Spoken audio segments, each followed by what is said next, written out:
Hi, I'm Amy from Be Well Clinic, and this is the fourth and final video in our series about degrees of digestibility. In this series, we've been talking about different food categories and what makes those foods within the categories more or less digestible. We're talking about how it's broken down in our bodies, but also what we can do to make it more digestible even before we put it in our bodies.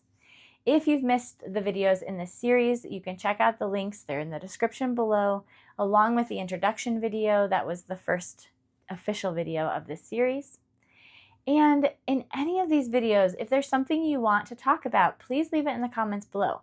I would love to do more and add to this series where we can talk about other degrees of digestibility for different categories of food. So if you have any thoughts or questions, please leave them in the comments and we will talk about them. Okay, today we are going to talk about meat. Meat is a very interesting topic. We started with plant fiber, which is often very controversial, and I feel like meat discussion can be also very controversial. I really want to talk about meat as a general category, not chicken versus beef or anything like that, but just how to prepare meat so it's most digestible for your body. And then when your body is healed or stronger, I'm thinking kind of from a GAPS perspective, we actually get to the more difficult types of meat to digest and what those are. So let's get into it. First off, the best, easiest way to digest meat is when meat is cooked in water. This is going to be a soup or a stew or a broth or a stock, right? So when we cook meat in water, it is the easiest for our body to eat and digest. This is one of the primary reasons why in the GAPS diet we do soup and stews at the beginning. Because when the body is needing to heal, when it needs a lot of nutrition and it is tired, your digestive system is tired, we want to make it as easy as possible to digest the food, to get the nutrition that you need to get back on the upswing.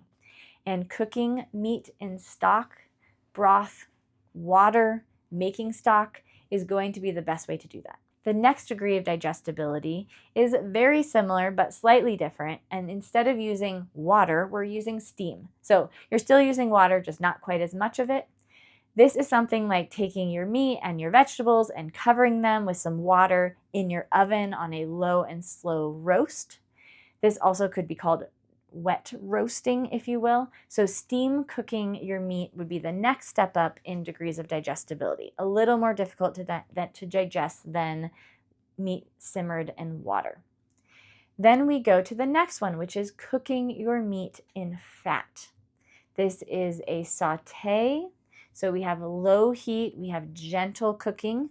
So this is thinking about the idea of making caramelized onions. Obviously, we're doing this with meat, not with onions, but you have a lot of fat and you are cooking your meat and probably vegetables in a low saute. Then we get into what I call dry roasting.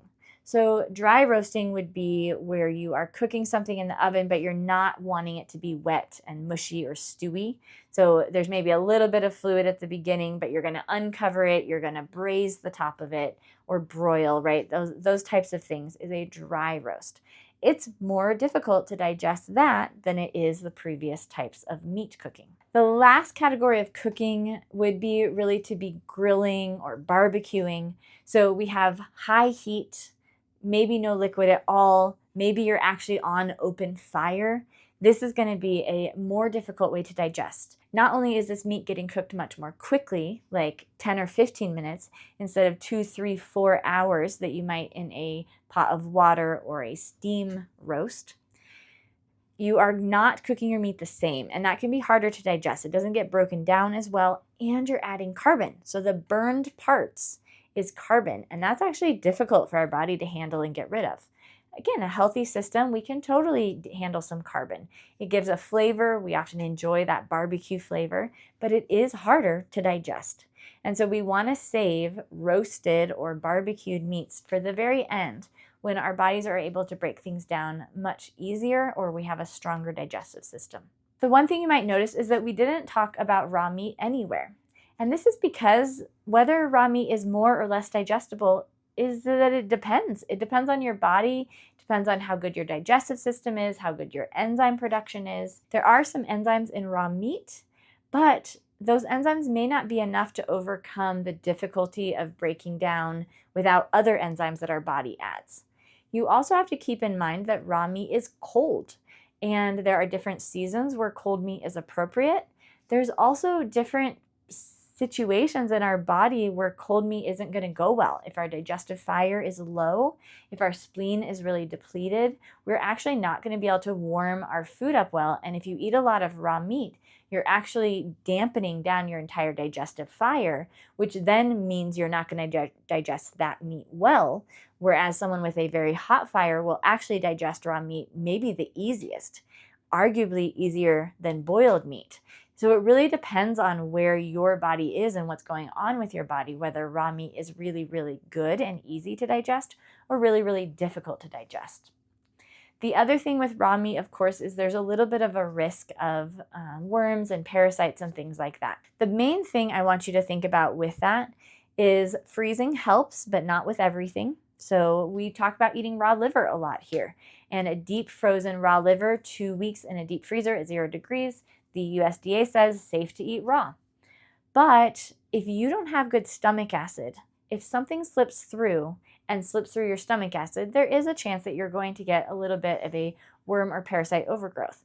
Now, we also know that worms and parasites are part of our flora and are they're trying to help, right? They're trying to be beneficial, even if things are out of balance, and they maybe get a little out of balance. So we're not anti-worm and parasite. That's so funny to say. But it's really good to be aware of your own situation. If you are in a depleted state where your stomach acid is low, this is not a good time to eat raw meat. It's not a good time to eat raw sushi because you have much more of a chance of something slipping through that the body actually wanted to keep out, would have killed with stomach acid, and you weren't able to do it because you literally lacked the resources. So that's another thing to keep in mind. In general, it's not best to eat raw meat when you are working on your digestive system. If you are healing and unwell, raw meat is not the best choice for you. Raw sushi is not the best choice for you.